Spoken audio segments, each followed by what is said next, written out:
Good morning, everyone. It's time to go on the record. What I'm disappointed is our Republican politicians. It's all talk and no action, always. Love him, hate him. Will the brash Donald Trump suck up all the GOP oxygen in New Hampshire?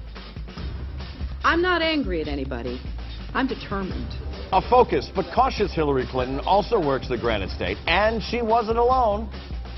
Jeb Bush is officially in. The question is, does his last name help or hurt?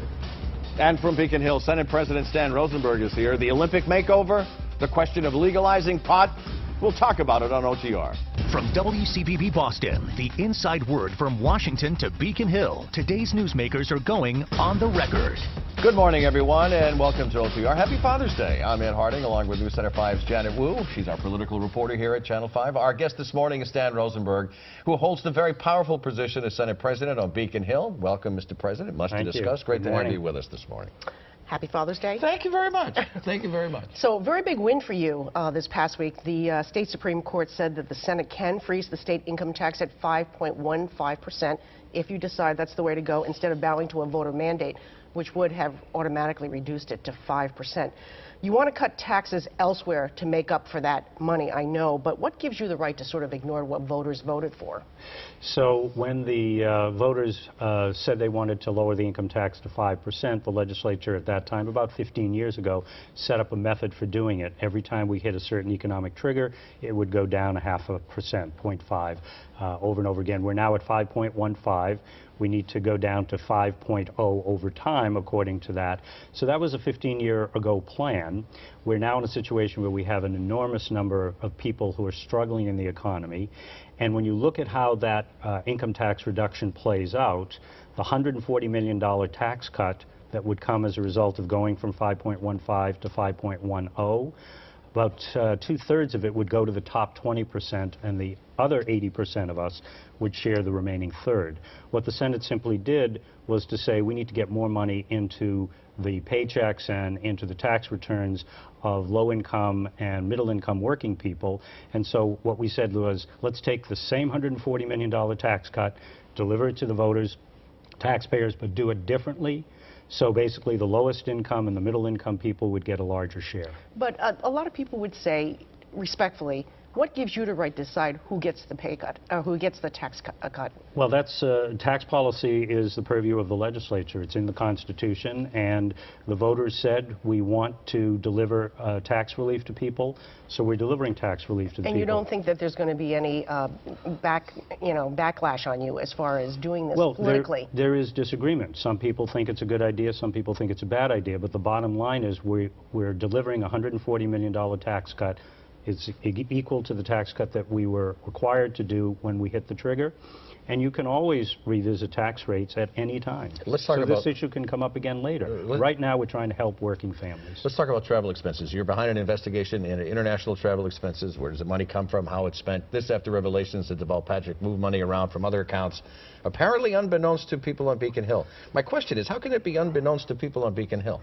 Well, people knew because it was in the budget that it was moving from one account to the other, but we didn't know, it didn't say how it was going to be spent. And so I think the issue here is... is that because is there no follow-up, or well, what happened? You don't, the legislature doesn't look into every expenditure of every dollar in every account.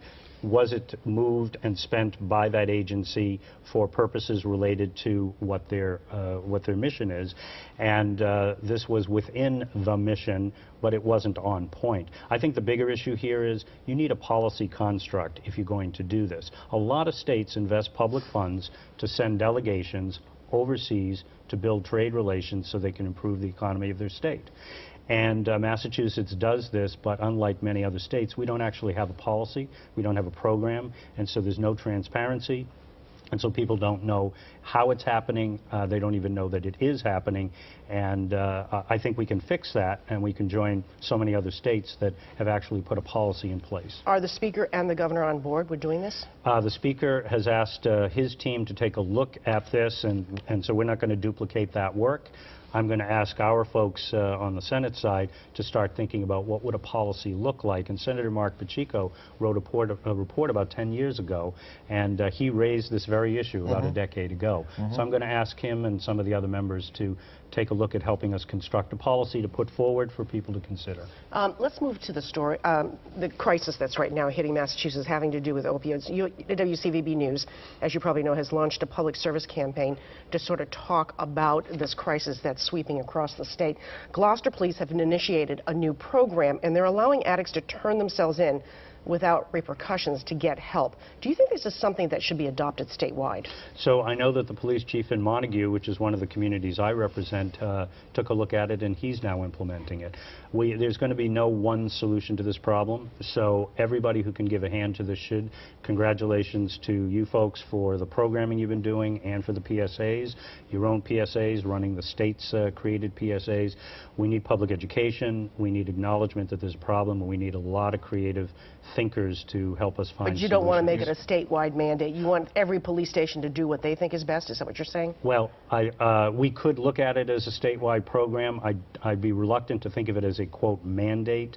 I think people should be looking in their own communities and figuring out what will work best here. You've been vocal about criminal justice reform. In other words, essentially to stop putting drug users into prison if there's been no violence involved. Do you think that there's enough support of Beacon Hill to change this?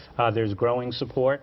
24 states have now done some version of this already over the last 10 or 12 years or so, and they're saving a ton of money. They're getting smart on crime as well as tough on crime, and they're moving people into treatment, both mental health, by the way, and substance abuse treatment, because both are clogging our prisons with people who really need treatment as opposed to jail.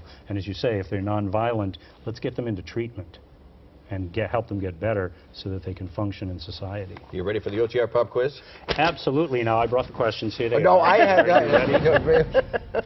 No, wait a minute. I'm supposed to ask the questions. All right. Since it's Father's Day, we will incorporate a paternal political theme to this week's OTR pop quiz. Question 1. What son of a former House Speaker pled not guilty to jury tampering last month in federal court? Son of a former House Speaker pled not guilty. Charlie Flaherty's son. Timothy of Cambridge, son of Charlie Flaherty, right. AJ, Charlie, Caroline called this base date Paul Dad. AJ, Charlie, and Caroline. AJ, Charlie, and Caroline. We need the Jeopardy music in it. Do not know. Nope. Come on, here's a hint. It's easy. Charlie is key. Charlie. That's why I hit the Charlie. That would be Governor Baker. Oh. I tried to bail you out a little there. We'll recharge the president and we'll be right back. I'm going to hear about that one.